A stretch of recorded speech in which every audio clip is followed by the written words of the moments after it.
The Transition Series is brought to you by our good friends at A7. You care about your training and take it seriously, so take your clothing and cleansing seriously too.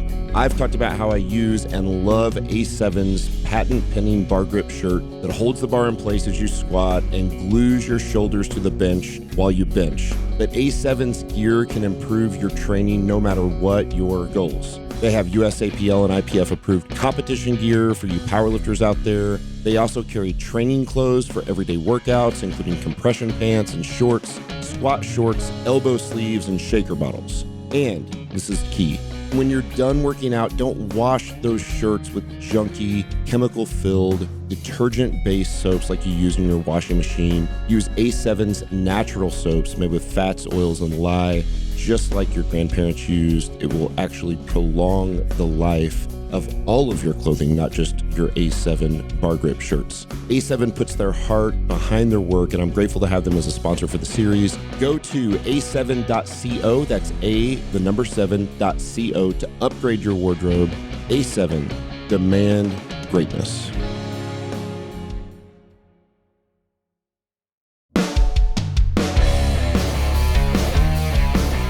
Welcome to the Professional Transition Series. I'm CJ Gotcher, and in these episodes, I'll be interviewing guests at different stages along the coach's journey who have found their own path to bring strength and health to their friends, family, and beyond.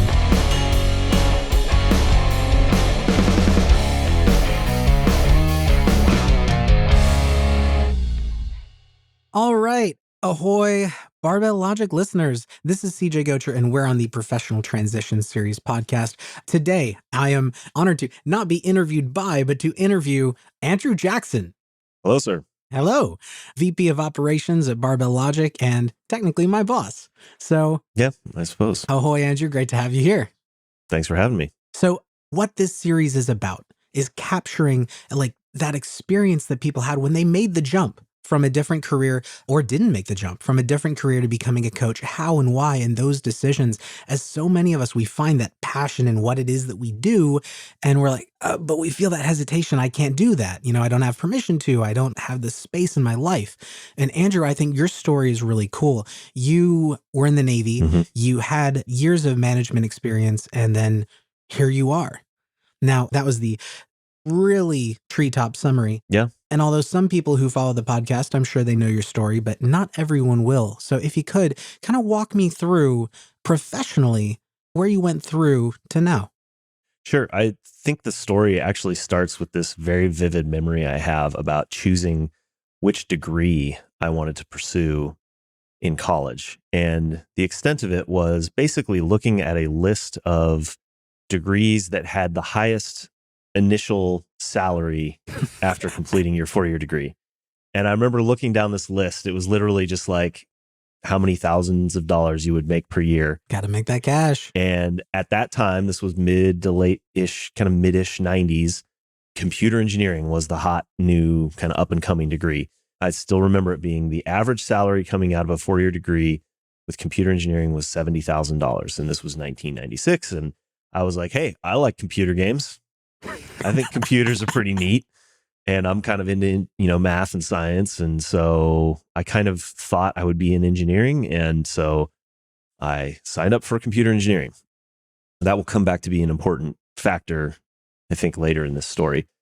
Got the degree, and then coming out of that, my senior year, spending countless hours in a computer lab and not really being excited about what you actually do as a computer engineer. I thought I should probably try to see what jobs are out there, and maybe there's something else I can do. Went to a job fair and ended up connecting. I actually went to a job fair for computer engineering, and none of it sounded good to me. And I got this email in one of the mailing lists I was on about joining the Navy in their nuclear engineering propulsion program. And I thought, well, going to more school sounds cool. I was in my hometown my whole life. So I signed up for the Navy, go see the world, accelerate your life. Accelerate your life. All that good stuff. And it did that. It got me out of my hometown, and I got to go to school and be out in the middle of the ocean and do a bunch of crazy stuff. And I was miserable the whole time, of course, but In hindsight, I wish I had a better attitude about it because it was an amazing experience, but I was just kind of a grouch about deployments and things like that and not being able to do whatever I wanted to do. Got out of the Navy and back to what am I going to do now? I started going to recruiting and job fair kind of things that the Navy actually kind of helps you connect with people that get you out in front of companies, and basically made a very similar decision. I wanted to learn about quote unquote business. So I found a role that I could get salary that I thought I could, that it was the most salary basically that I could get while working with somebody that I thought could teach me about quote unquote business. And I worked initially. So I worked in supply chain management, operations management. And because of my willingness to suffer, I guess, maybe for lack of a better term, and take on assignments where I would move all over the place and travel like at times, every week. And literally I put all my stuff in storage one year and went and lived in Albuquerque. I very quickly moved up the corporate ladder. For those that are familiar with the corporate world, willingness to do that type of stuff helps you accelerate your life. And so similar to the Navy, I was getting a ton of really good experience, particularly for my age at the time, really large responsibilities in my late 20s and early 30s, managing really big international operations and leading large teams, building off of my leadership experience in the Navy. I had this nagging kind of underlying feeling that something wasn't right. I couldn't put my finger on it, but just this similar in the Navy, similar in my computer engineering days, similar in the corporate world, something just didn't feel right. And so I always sort of had this sense that I was seeking something else and I didn't know what it was. And, I would keep changing jobs or job roles even within the same company sometimes and thinking that that was going to solve that feeling. And how often did that come up? So I've talked to some people and they say they know themselves, and every year, every 2 years, they're just they get the bug. They get stuck and then they move on. Was that a pretty sequential thing for you, or was it ad hoc? Did it just happen spontaneously? It was pretty much constant, I would say that it was, I recognize it now as, I think, a mismatch of culture. I didn't know it at the time. I just knew something didn't feel right. I didn't feel like I was in the right place. And when I say culture, it's that I was putting myself in situations where the values of the organization that I was working for didn't align with what I valued or what I cared about. And we talk about this in the academy all the time. Know your values, your identity, and your priorities, and align yourself with that and align your coaching style with that.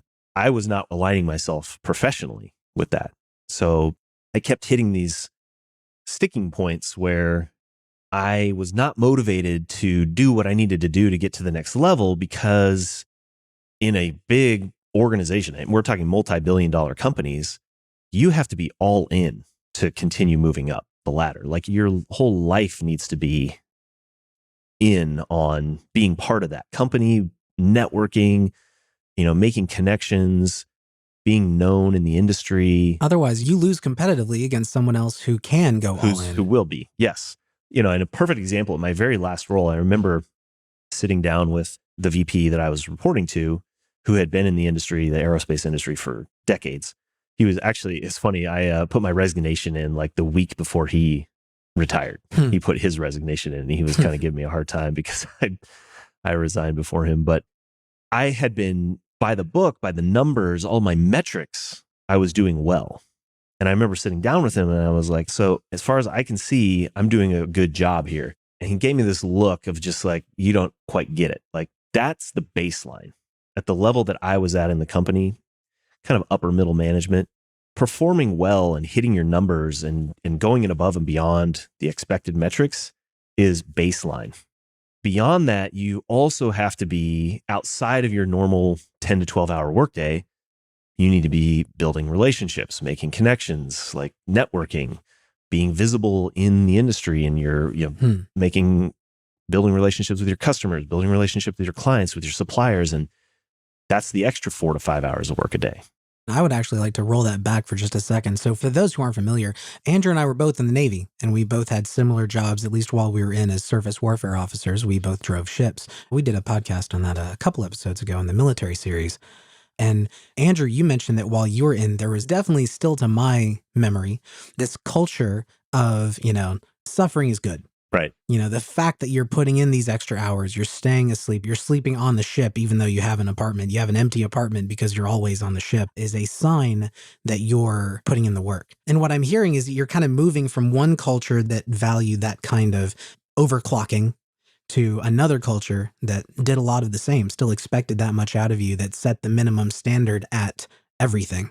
Here's the flip, though. Here's the twist, the plot twist. Ooh. That's true in every organization.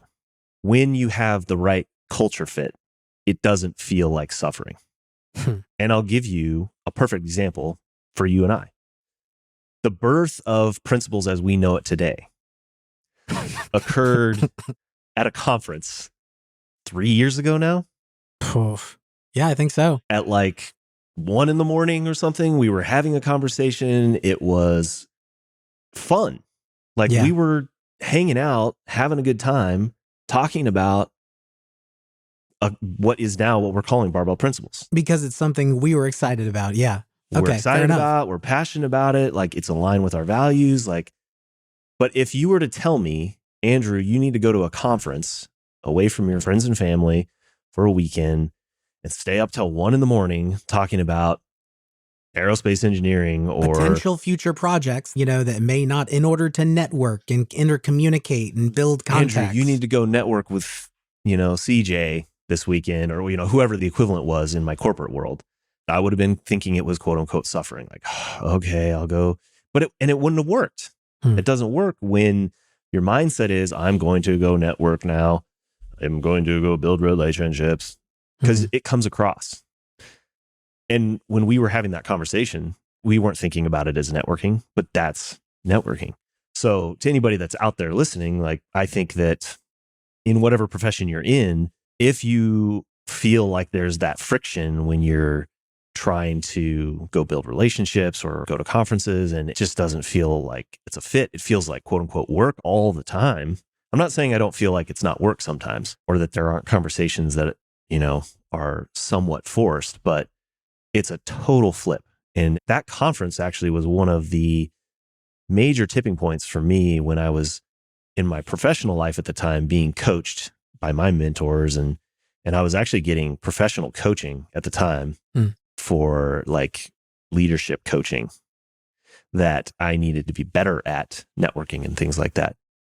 And it was a very forced. I was going to have to create a very concrete action plan and lay out okay, once a month, I'm going to talk to this person, and then I'll talk to this person. It'll be on my calendar. And oh my God. Meanwhile, in this other universe where I have a group of people that I am drawn to and I feel very aligned with, not just around strength, but that it was attracting people from all different walks of life to this kind of shared space of strength training and coaching, who I thought were people I respected, they're people I looked up to, people that were interesting to me. And I wanted to quote unquote network with them, but not because I had meetings on my calendar, because I was like, hey, I want to call CJ, and, I want to call Matt Reynolds or, Scott Hambrick, or, let's talk about coaching, stuff like that. That's really interesting. And you talk about these two in parallel. So let me just try to capture that timeline as well for you. So you were at that point, and I think that was late 2018. Yep. You were doing both. You were still working your previous job. Correct. As well as you were a staff coach. And I think you were already in a VP role, or you just started in a VP role at Barbell Logic. So there was this overlap for you. Yeah. So that was actually pretty late in the transition. So I would say there's another parallel thread that is relevant to this kind of idea, that I grew up in a very fitness, and it's funny because I didn't think about this until after I'd made all these moves. And it was sort of like this light bulb moment of how did I not recognize this about myself for 30 plus years? But my mom was initially a a physical education teacher, and then moved into the fitness industry as an athletics director at a racquetball club. These were the popular thing in the 80s. So I know I grew up at gyms. That's where I was literally hanging out as a kid all the time. And my mom was coaching, basically. And then also in a management position, managing coaches that were doing fitness instruction or strength, whatever, or racquetball. My dad was a math teacher, very analytical, but a teacher. So I grew up in this world of teaching and fitness. I played sports all the time as a kid, and that was where my passion and energy always was. School was this thing you did during the day because you were supposed to. And yeah, I liked learning, and I, getting good grades was, from almost like a gamification standpoint, I liked getting good grades and doing that kind of stuff. But that was the stuff you did so that I could go play sports. Well, it's so funny that you mentioned that. Like, so for instance, in my own story, I find it amusing when I go back and I look at some of my, thoughts from high school and early college. I thought I was going to graduate the Naval Academy. I was aiming to be a Navy SEAL. And then after I finished my tour, however long that was, my career, I was going to go be an English teacher. Like I was, I was passionate about fitness. I loved what I was doing, but like teaching was my thing. And now I find myself here, and I had completely, with the Barbell Academy and with you and in fitness, and I had completely ignored that for so many years. It had dropped off my radar. I had completely forgotten that how much I enjoy teaching. And now that I look back on it, I can reflect and see, no, I was tutoring so many people as a surface warfare officer, as a team leader. Teaching was the role that I tended to take, less so much managerial. That was never my strength. Right. And so you're finding, like, now that you're settling into a position that seems more aligned with your VIP, you can almost look back and see the string of, of course. Oh, of course. Yeah. Yeah. And it's funny you mentioned that, because I have a journal entry from my first deployment where I was frustrated about I was frustrated about my situation, whatever, venting. And I was like daydreaming in this journal entry about how when I get out, I'm either going to be a teacher or I'm going to go try to find a rowing program that I could be a coach. And because I rowed in college, and a lot of times people come back, kind of like drift back into becoming an assistant. So I kind of had in my mind, like, that would be sort of this dream state. But it seemed so far-fetched because, again, I grew up with this mindset of how do I make as much money as I can possibly make? So in practice, I had consistently throughout most of my life made my value effectively based on my actions. My value was make as much money as I could make, get the highest or biggest title that I could get, manage as many people as I could get. So unconsciously, I had chosen values or acted out values that were totally in misalignment with who I actually was as a person, or what I actually valued. So you ended up like a dog that catches the car and has no idea what to do with it. It's like, you were successful and you didn't want it. Yes. That happened over and over and over again. I got my college degree. I'm about to walk down the aisle and I felt zero joy. I felt like, okay, now what? And then I would get the SWO pin, nothing. I graduate nuclear power school, nothing. Like I felt no sense of pride or satisfaction, even though these are on some level difficult things to do, like I would do well at them, but I didn't feel like any satisfaction. And so for you, this sort of starts building up. Maybe you weren't aware of it. Maybe you weren't capturing like this misalignment. No. When did you recognize, I need to switch? When you made that decision, was it, I need out of here, like, this just isn't right? Or did you already know when you started making those moves that fitness, that strength coaching, maybe even online coaching at that point was going to be the move for you? It was a very gradual process, and at no point did I ever have any master plan. I got a certification. I got a couple different certifications over time, just going to weekend seminars and things. They weren't super serious, and I didn't even really professionally coach with them initially. I would just, it was my passion. So I'd go spend, $800 in a weekend learning about barbell coaching and get a certification, or, do a CrossFit cert or whatever. Like I would just kind of like do these things, and sometimes people would ask for help or look me up and coach them here and there. But I was mostly just training for many of those years, from like 2010, I would say, to 2015. It was somewhere around 2014 or 15. This is going to sound kind of cheesy, but I was super frustrated. I was again at one of those inflection points in my job where I needed to switch to do something else. And I was just really frustrated with that corporate, big kind of publicly traded corporate environment. And the president of this group that I was working for at the time was kind of calling me indirectly, or just people in general at the company, calling him out. Like, he was basically saying, look, we're a publicly traded company. Our mission and our core set of values is effectively to increase profit quarter over quarter. Well, that's what our duty to our shareholders and to even you as the company, because you are shareholders. Most of us had our 401k and that's where we got our paycheck. And he's like, that is our mission. Yes, we build these products.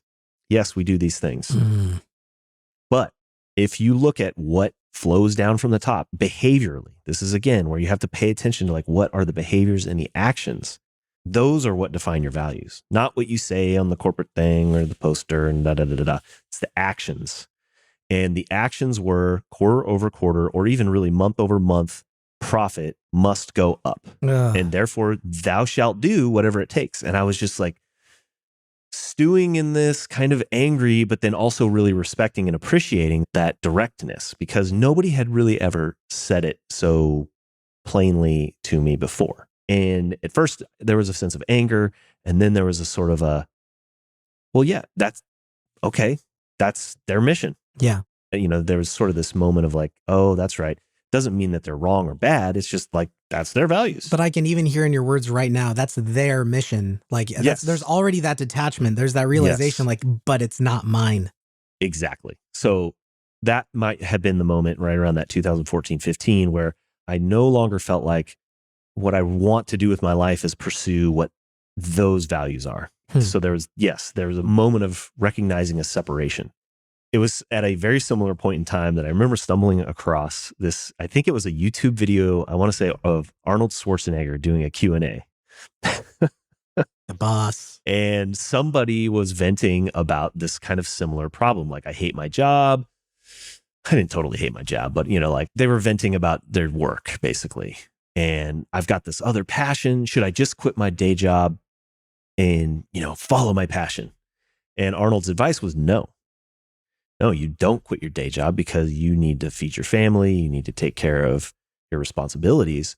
What you do is you work 20 to 22 to 24 hours a day because that's what you're passionate about. You know, you'll be able to do it on very little to no sleep, and you'll figure out how to make it work, and you'll still be energized and motivated because you're pursuing your passion.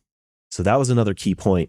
You know, as cliche as it might sound, I did kind of take that to heart, that like, okay, I'm not going to just like throw my hands up and run out of here because I'm annoyed at my employer, you know, or that their values are not my values. I guess I should say more clearly, but I am going to invest in that extra bit of energy and time into seeing what I can do with my passion. And I want to tease out a few threads there that I just found so interesting, and they're aligned with how I think about the experience of transition, you know, in any way, whether it's from novice. I don't think you can separate growth in different fields. I think the growth of a lifter is the same as the growth of a professional. And the novice lifter, I like to think of it as a dragnet. While you're doing the practice, you're going into the gym, you're just doing the thing. But while you're doing it, you're collecting, you're dragnetting around you your experiences. You're learning how you're responding to volume, how you're responding to intensity. And you, while you're going through your practice, if you're mindful about what you were doing, and sometimes you were, sometimes you weren't, eventually it raised the threshold until it crossed and you became mindful of it. You dragnetted your experience about what values you weren't in alignment with until finally you're like, okay, I still have to keep doing the practice, but now I'm hitting that novice to post-novice transition point. Like things are getting a little hairy. Where am I going? Yeah. And again, I would just clarify, I was not that conscious of it at the time. Like I'm telling this story in hindsight as if there were these like crystallized moments. They definitely stand out in my mind, but I wouldn't have articulated at that moment, my company's values are not in alignment with my values. Therefore, I need to take action to, you know, although that did somewhat come along later. I'll get to that part because that did actually crystallize a little bit more clearly right before I quit. But yes, that's exactly, I think, what was happening subconsciously at that So point. there's this fuzzy split, this recognition, this feeling, I'm not about what the company's about. Right. And not just, in that point, I was also realizing, so from that point, I actually changed companies. And some of that was because I had bumped up into what I didn't recognize was a networking ceiling. Like I hadn't made the right connections. I hadn't chosen the right projects to be appropriately visible. I didn't take advantage of the projects that I did have that were highly visible to make the right connections. And so I had sort of topped out. I didn't recognize at that time that I had rapidly gotten to a relatively high position in a company because of certain connections that I had made, who had then left. And so I had lost a lot of my mentors that could pull you up. There's a really good book, side note, called Empowering Yourself, which, excuse the title being a little bit cheesy with empowering yourself, but it helps kind of explain how hierarchical structures work, like corporations, military, any hierarchical structure, that if you want to move from one significantly different strata to the next, you've got to have somebody at the higher strata pull you up and sort of mentor you. And I didn't recognize that at the time, but so I changed companies thinking that would solve the problem, and I'd start moving up again, run into the same problems, and I'm running into the same frustration again. And so here I am at that point. This would have been 2016 or 17, being more clear because I effectively, again, not consciously, but subconsciously eliminated a variable or tested a variable. Maybe it's the company. So let's minimum effective dose, change the company, see what happens, same result. And I started getting that coaching feedback at this company that I wasn't networking enough. I wasn't building enough relationships. This kind of started percolating. Meanwhile, in parallel, I was actually starting to professionally coach more and felt myself getting more and more drawn to that. And it was somewhere around 2015, I think, where I made some little tiny bets, we'll call them. There's a book out there I read at one point called Tiny Bets that, sort of glorifies this concept of like, take a low risk, low cost bet to see if you can get maximal return on investment. And so in this case, one was I made a personal sacrifice in order to maintain one of my certifications that I'd earned. I didn't go to a cousin's wedding so that I could maintain a certification. The other was that I invested in going to a conference to maintain my certification. So these were like, well, I don't know if this is right, but I'm going to go find out if it's more right than where I am right now. And the fact that you're willing to make the choice of one over the other, it's almost signaling to yourself, this is something that I value. This is something that I care about. That's right. Going back to the actions, right? Like my actions were taking these small steps in that direction. And I felt on the other side of making those choices that those were the right choices. But going into them, I had no idea. I was like, you know what? I don't know if this conference is going to be good, but let's go. And for that particular conference, I made, because I was getting that coaching in my other profession, I was getting the coaching about networking. I was like, I'm going to go, and I'm not just going to go and kind of like show up and float around, because by nature, I'm actually kind of an introverted person. And if you throw me in a group of people I don't know, my tendency is going to be to float in the back. Yeah. Yeah, you and me too. You were actually at this conference, and I remember you getting called out by name, like, hey, CJ, what do you think? But anyway, side note. So I made an intentional effort to go introduce myself to random people that I'd never met before. That's where I met Darren Deaton. That's where I met Nikki Sims. That's where I met Matt Reynolds. This will come back also shortly in the future. And Jason Ball, I stayed with Jason Ball, Noah Milstein, met Sully, made all these connections that later on that I had no idea would ever matter, but I had met them and just introduced myself randomly, going out on a limb and put myself out there to see what happens. So that was kind of like the next major step. And I think it was about a year later, my wife and daughter left town, still working the corporate thing. They went to go visit family. And I was sitting at home, and a friend of mine had recently started up business, just a little like pet project LLC. And I messaged her and I'm like, hey, how'd you do that? And she said, just got on LegalZoom. I got on Stripe, connected to my bank account, did it in like half a day. I'm like, okay. So I started a company Hmm. like on a random Sunday. Like, I want to start coaching people more and actually charge for my services. So let's go do this. Created a website, Another action. got the LLC, did all the paperwork, set up my accounting system, and started coaching for money. So again, got the certification 2010, didn't actually start charging money until 2016. Hmm. And in between, I had done a little bit of coaching here and there, but mostly training. Within a few months, I was realizing that now time is starting to become a major conflict. Yeah, Because that's what a lot of people find out once they make that jump. Because we wrote the article, the Professional Transition Series with Adam Skillen, where he shared a lot of his story in going from a manager's position at a bank to becoming a full-time coach. And at one point, he's working effectively full-time jobs, Yep. 2 full-time jobs, because he's got to bridge that gap to cover the income to support his family when he makes that leap. He can't just, like Arnold Schwarzenegger said, of course, because Arnold's always right. No, but like taking the jump and saying, I'll make it work was irresponsible. Right. So here you are now, but like you're starting to ramp up this other thing, but you're already in a highly competitive, Yes. a lot of time investment job and go. Like, how did you do that?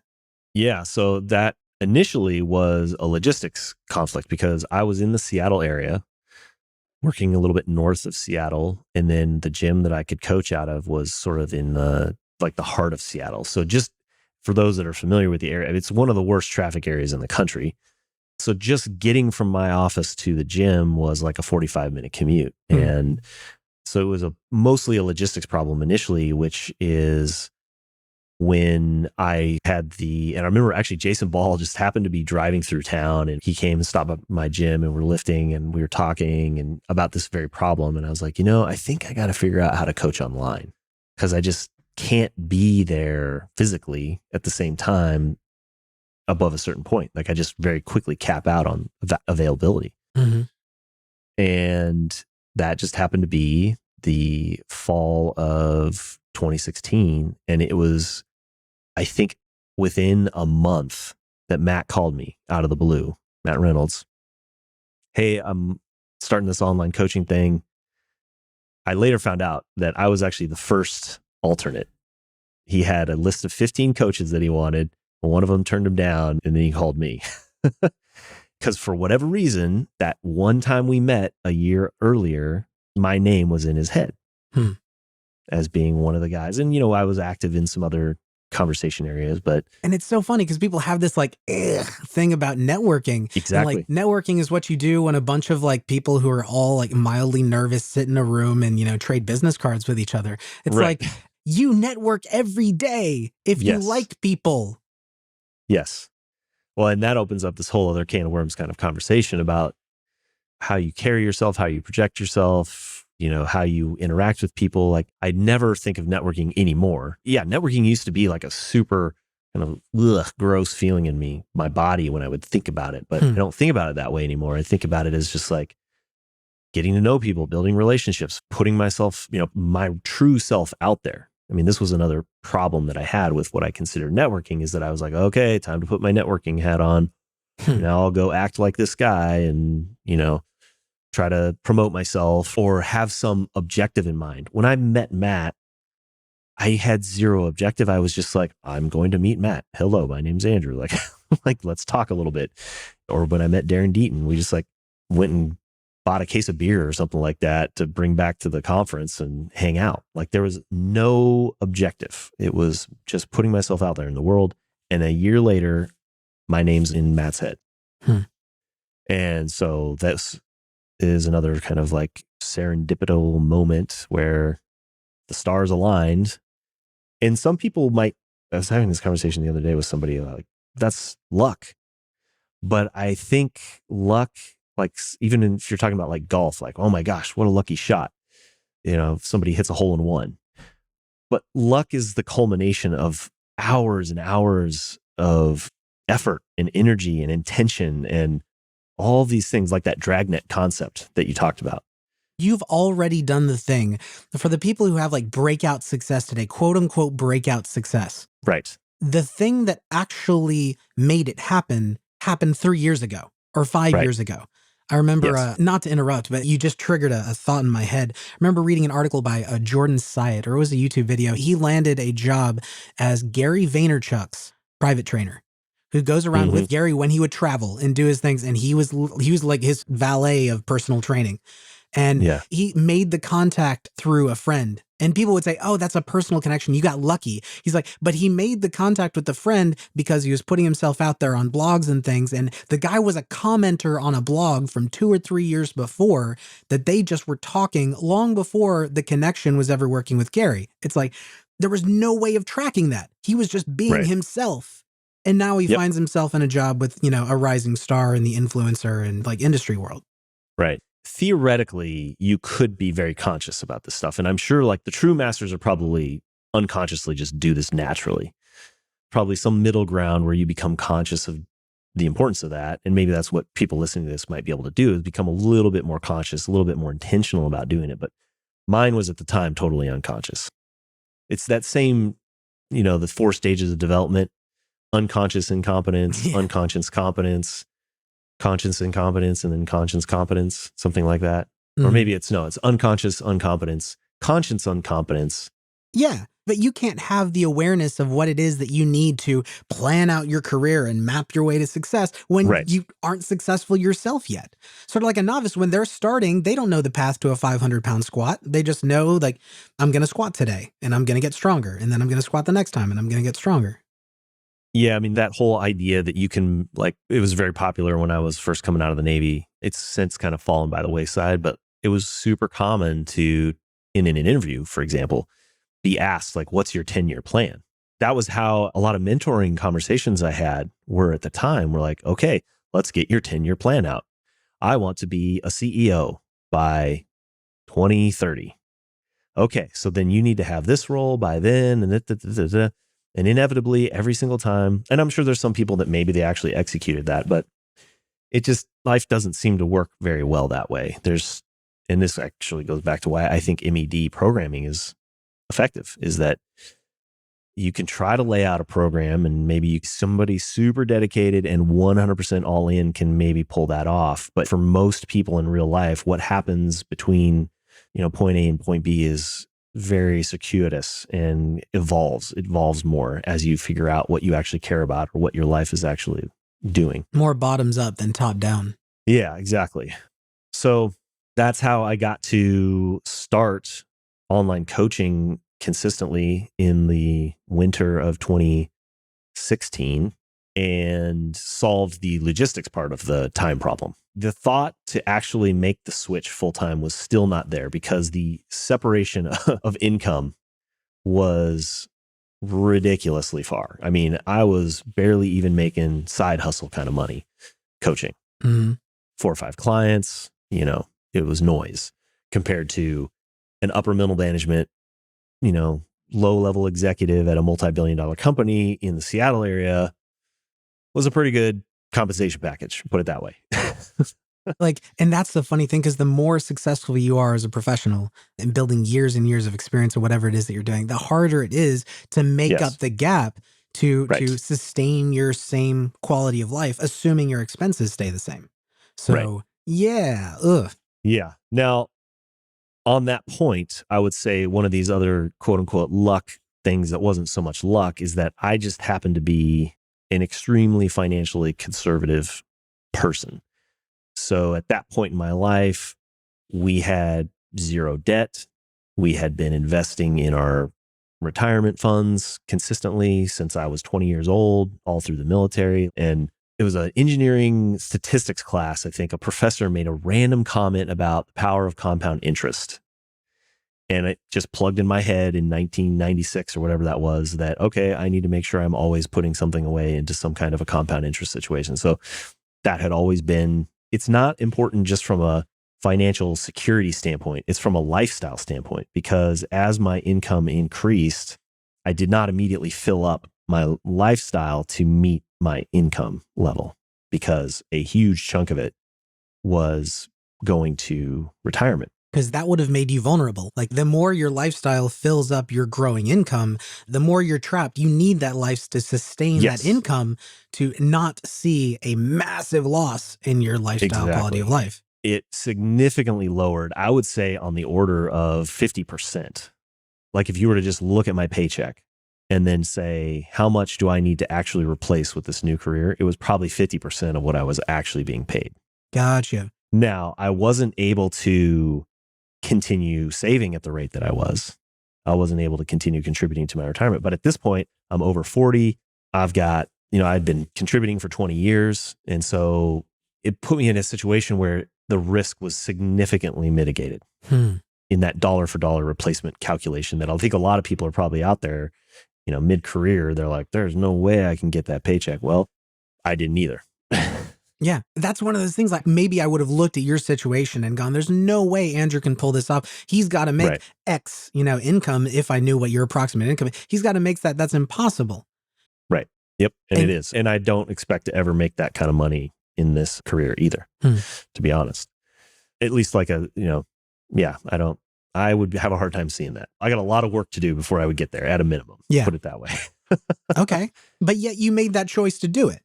Yeah. So that transition there. So started online coaching in the fall of 2016, nowhere near the ability to replace, but it did enable me to start scaling up that second source of income. So, and this is when that Arnold Schwarzenegger mentality kicked in that we talked about, where I was like, anytime there was an opportunity to do more on that side of things, I said yes. Like zero hesitation, as soon as possible, yes. So, Andrew, can you take more clients? Yes.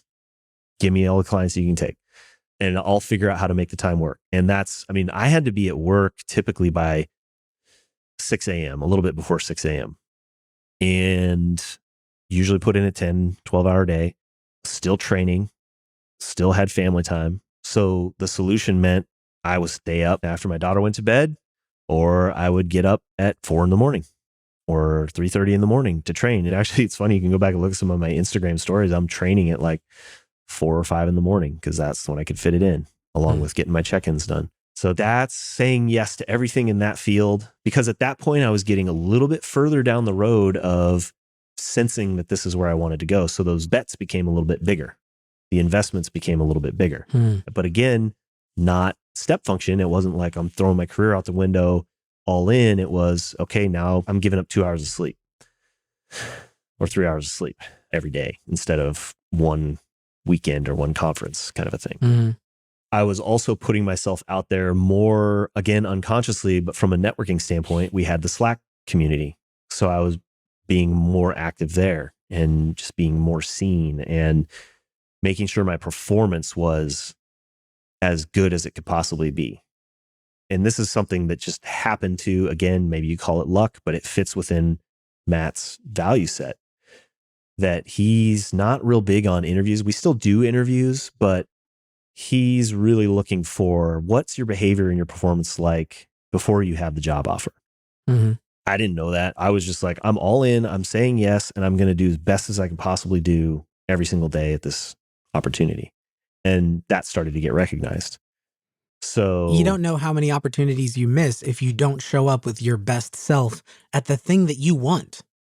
Right. If you show up on online forums and you're, pardon my French, an ass, that's going to come across. Like, if you don't get the job done when you're doing your current job, why would somebody look for you and be like, I think you'd be awesome for the next step? Right. Also, just to be completely transparent, in hindsight, that was causing me to suffer professionally from a performance standpoint in my corporate career. Even though I was hitting my quote unquote numbers and things were going well, if you were to look at it from the surface level, I was doing a good job, but I was not all in. So I was not doing enough of a good job that I would be recognized and moving up in that community. Yeah. Because you can't be half-assed. You got to be whole ass in that job. You got to be whole ass if you're going to climb the corporate ladder, like all in, or any organization, like I said. So that's, again, one of the costs or one of the sacrifices that was being made, whether I was aware of it or not at the time, that was being placed in this other career path. So I would also put that out there that, if you are trying to do both, even if you're putting in the 20 plus hours, you can't do both all in. Something's going to give there, and it may look okay, but underneath the surface, there's going to be some things that are not as good as they would be otherwise. At some point, you made that choice. I'm going all in here and making the compromise here. And at one point, it was your career, and you were like going side hustle on the coaching thing. And it kind of migrated into I'm all in on the coaching thing as best I can, and I'm losing here in my professional career. So something had to go. Yeah. And it was increasing with each month. And again, I wouldn't have said that consciously. I would have said, I'm still putting in 10, 12 hours a day at the corporate gig. Like I'm still, like if you look at the clock, I'm still more invested in that corporate job. Mm-hmm. And I was still working, doing emails all the time on weekend, like still suffering. I still perceived myself suffering in that corporate situation. But to your point, more and more energy and like true authentic energy was going into growing the online coaching. The academy launched in that time frame. Immediately signed up for one of the first classes. I think I was group 5 or 6. So the offer, that was another example where I was just like, yes. Then Matt called me about April of 2018 and offered me a team lead position. So at the time of the structure, we had sort of a supervisory level that eventually kind of merged into my current role. But at the time, so it was basically a step up of responsibility and more compensation. It's like, okay, here we go. Here's another yes. I wanted to catch that. I want to stop there for a second though, because you're like, here we go. Like on the one hand, you had expertise in, team management, team leadership. On the other hand, when you take that approach, I am going to say yes to this new career in this new field. You had a lot of experience as a lifter. You had some experience as a coach when you started online coaching. Some people feel when they're starting out as a coach, oh, I'm not qualified. Absolutely. Like nobody's given me permission to say yes. Did you ever feel that imposter experience, that like question? All the time. Yeah. I mean, certainly when I first started coaching consistently, what changed a lot when I started online coaching was feeling that around programming. Like I didn't know what I was doing and I was just kind of making stuff up at times is what I felt like. And then taking on that team leader responsibility, I was like, oh my gosh, I'm going to have some like legit experienced coaches, quote unquote, working for me, or at least under my supervision. And I felt, relatively unqualified for some of the people that I think Deaton became one of my coaches in my team, as an example, where it's like, here you have this guy with years of coaching experience, years of gym ownership experience, years as a DPT, and I'm his quote unquote team lead. So yeah, there's definitely imposter syndrome all the time. And I think that I certainly felt that in the corporate world too, as I was rapidly, or even in the Navy. I mean, shoot, day one as a junior officer, here's your 20 sailors or 30 sailors.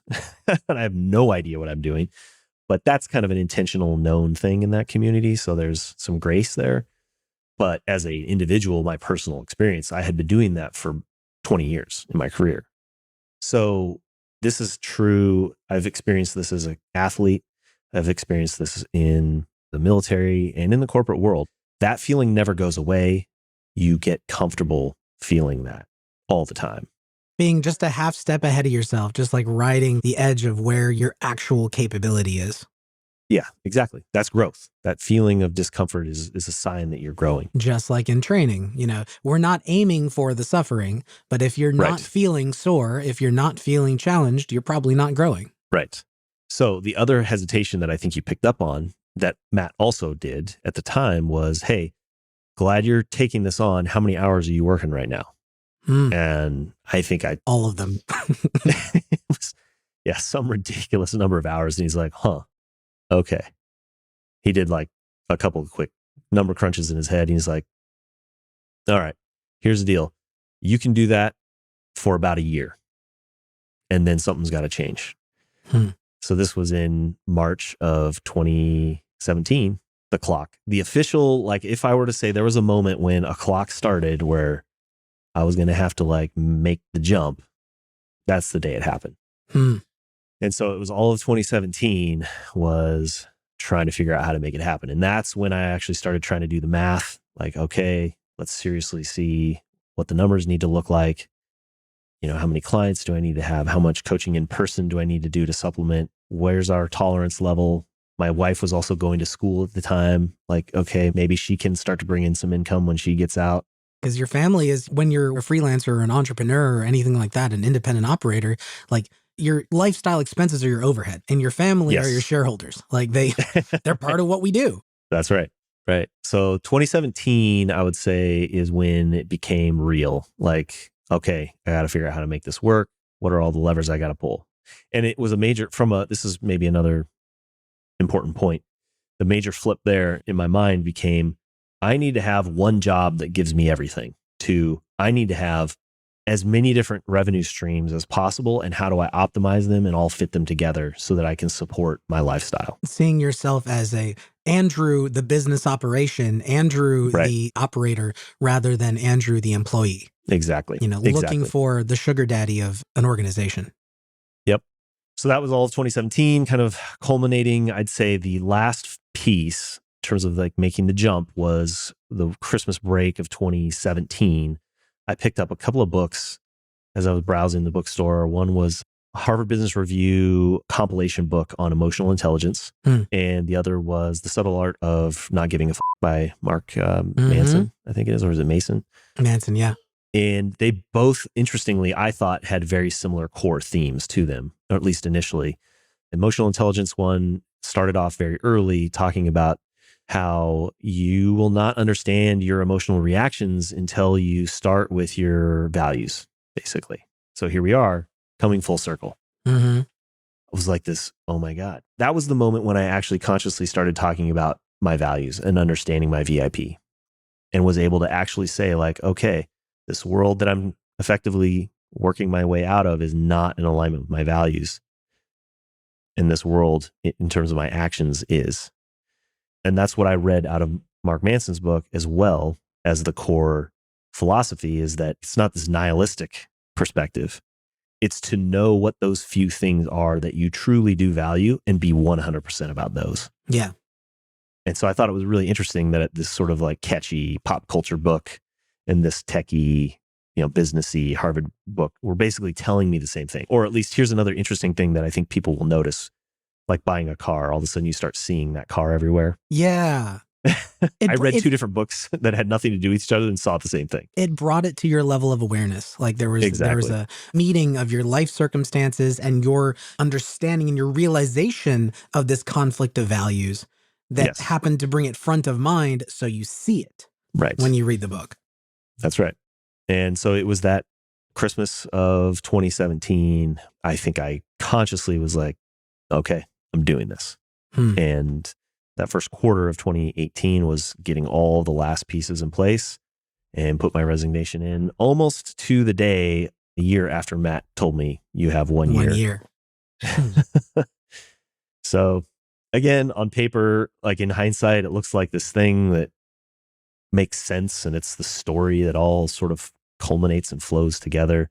And of course, I'm leaving out all kinds of the mess in between, but it was never the plan.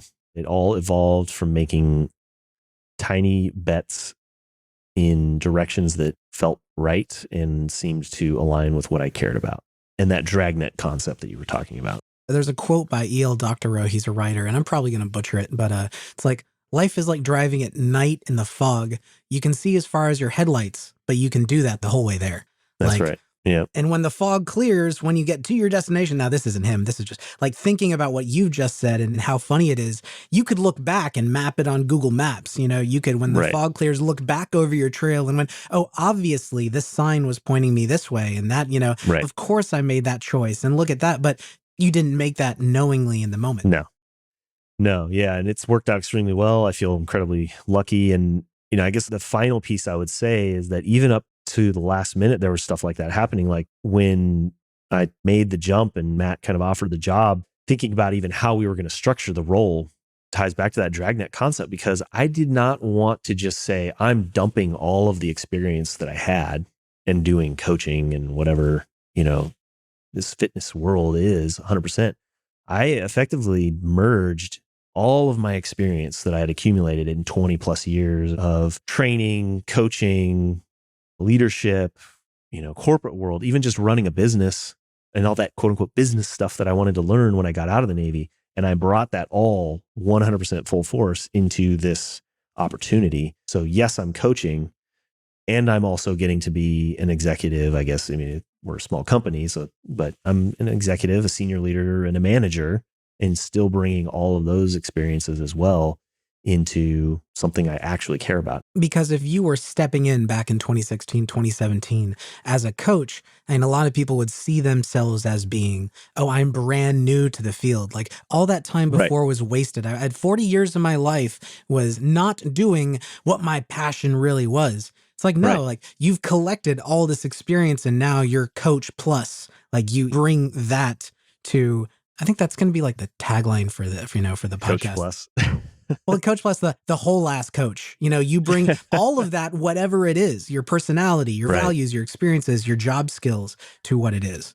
I think it's a really important point because no matter what you're doing, even if you're not like super passionate about it, there's opportunity to learn and develop skills. And I certainly did from the Navy and in my corporate world. I mean, there's a ton of stuff, spreadsheets that we work on about evaluating the profit margin for a product or a service. Mm-hmm. That is 100% because of my background in the corporate world. Like if I had just been coaching that whole time. Like those are the pristine spreadsheets.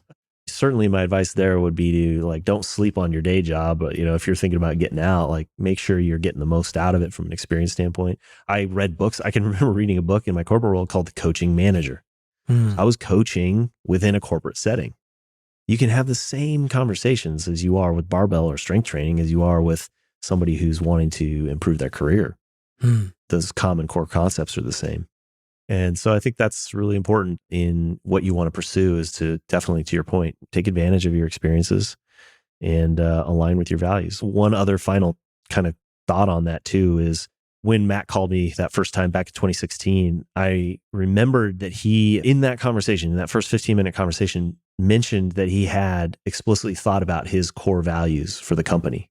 And I thought, oh, well, that's kind of interesting. And that he had, it wasn't just like, okay, we're going to start coaching and we're going to charge money and pay people. He thought about what actually mattered to him and what were values of this company that he wanted to create it that still steer us to this day.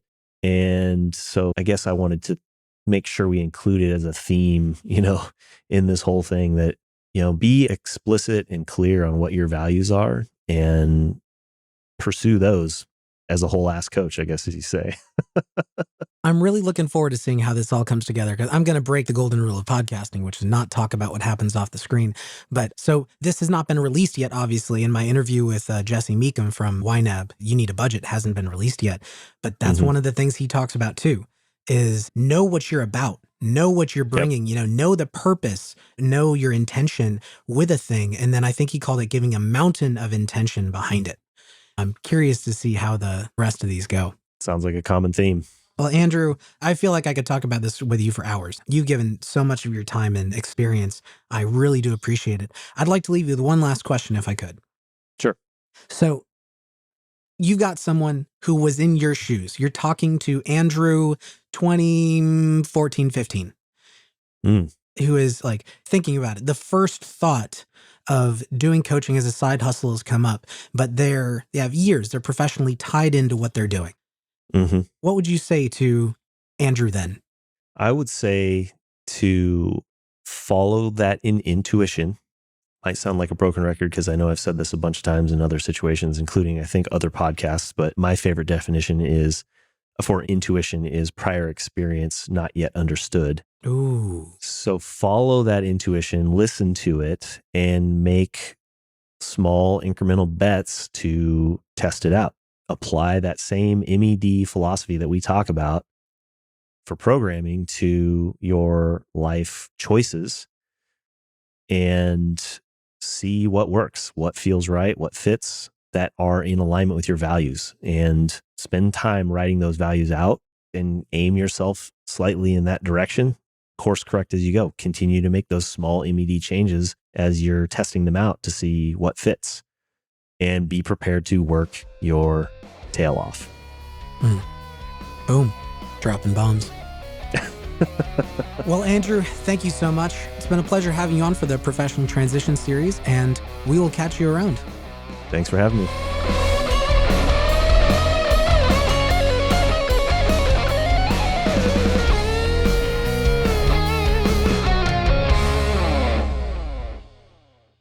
how now, brown cow. Right? How now, Brown?